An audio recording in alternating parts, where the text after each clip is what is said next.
Hi, my name is Miss Richardson and I'm a teacher. My goal here is to provide you with some successful study tips.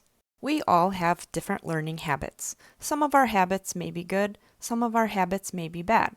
My goal is to help you reinforce your good study habits and gain new successful study habits. One of the first questions you can ask yourself is, what is the best way that I learn? We will review the different learning styles, as this may help you identify your own learning strengths. A good idea is to set aside and designate time to study. It is also helpful to study in that same spot each day, as this will train your brain to respond to the act of studying faster. Being consistent in your studies will help you find your routine and groove, and it will assist you to be as successful as possible in your class or classes. We are going to be talking about 8 learning styles. The first one, starting at the top, is the visual learner. This individual learns by watching. The second one, going clockwise, is the auditory learner. This individual learns by listening. The third one is the kinesthetic learner. This individual learns by doing something. The fourth one is reading and writing learner. This individual does well by reading and writing, taking notes. The next one is the solitary learner. This individual does well studying alone. The next one is the nature learner. And just as it sounds, this individual learns well out in nature. The 7th learning style is the social verbal learner. This individual studies well and learns well in a study group setting, as well as sharing information about what they've learned with others. And the 8th one is the logical analytical learner. This is someone that processes information logically, analyzes it, and retains it this way. Next, we're going to go over 9 tips for good study habits. The first one is to make a schedule. Try to study at the same time each day. Sometimes this isn't possible because we're juggling many things. However, setting aside a designated time for studying also lets people around you know that this is your job. The second tip is to use a reward. Set yourself up for success. Set a goal to study for a set amount of time, for example, maybe 30 minutes, or whatever works for you.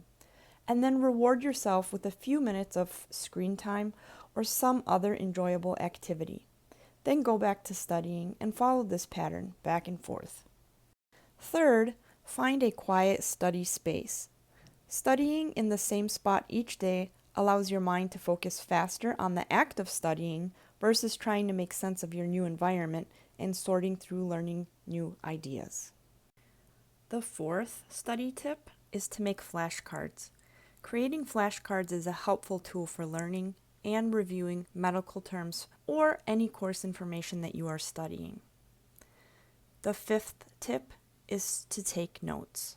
Taking notes by hand helps your brain process and retain the information a different way, and it can help you retain and recall the information more effectively and efficiently. The next study tip number 6, is to get plenty of rest. While this isn't always easy, especially if you are a parent and or working while going to school, remember to take care of yourself too. Your brain will thank you. The 7th study tip is to eat healthy. You may notice that your brain starts craving sugary and salty snacks while studying. It needs fuel. Try to eat healthy, nutrient-rich foods instead to keep your brain nourished. Remember to hydrate too. The 8th study tip is to make connections. It is helpful to make connections in class. If you have questions or you missed something, other students can be a great resource for you. These can end in helpful study groups as well. And the 9th and final study tip is to never be afraid to ask for help. Talk to your teacher and or instructor. We are here to guide you. Keep in mind that others around us may not be as supportive as we like or need, so rely on your teacher or teachers and peers to be that support for you. Believe in yourself, you've got this. Some good study habits to develop include making a schedule, finding a quiet study space, keeping organized and taking notes, asking for help, making flashcards, taking notes by hand, and using a reward system. This is a gentle reminder that learning is work. It takes time, energy, dedication, and commitment. Everyone has their own learning style. Figure out what works best for you, use those skills to study, and follow your dreams. Where there's a will, there will be a way. And as Nelson Mandela said, education is the most powerful weapon which you can use to change the world. Thanks for being here. Take care, good luck, best wishes, and keep learning. You've got this.